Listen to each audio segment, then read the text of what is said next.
Good morning. I am so glad to be with you on this 10th day of Christmas. Today's story comes from the book of John. It's a story about Jesus and his friends, the disciples. There are a few things you need to know before I tell this story. First, in those days, people walked or rode animals pretty much everywhere they went. There were no cars, and the roads were dusty and sometimes muddy. And people mostly wore sandals. So when you got somewhere, your feet would be, gross. Second, people ate meals around tables, but they didn't often sit in chairs like we have today. Instead, they lounged on their sides on cushions on the floor. That meant your feet were more at the table than under the table. So you'd want them to be clean because, that's pretty nasty. Third, there were no showers.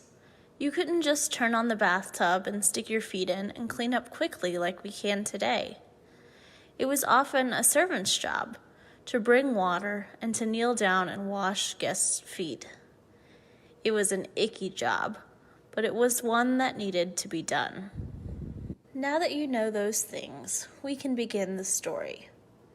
Jesus and his closest followers were going to celebrate a feast, which would mean gathering around a table. But then something unexpected happened.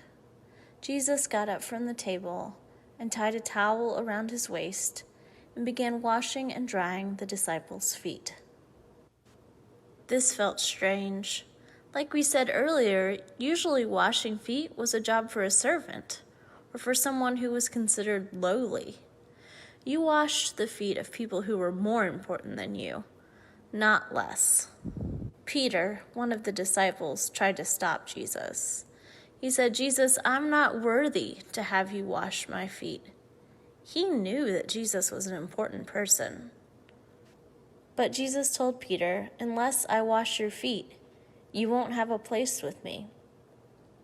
Peter got really excited then and suggested that in that case, Jesus should wash his whole body. But Jesus reminded him that it was only his feet that were dirty. I wonder what Jesus wanted his disciples to know when he chose to wash their feet that day. This year, our church theme is Beloved Community. A beloved community is a group of people who choose to love and care about each other. Our church is a beloved community. Jesus and his disciples were a beloved community. I wonder what this story can say to us about being in a beloved community. I wonder what it can say to us about how we show love to each other.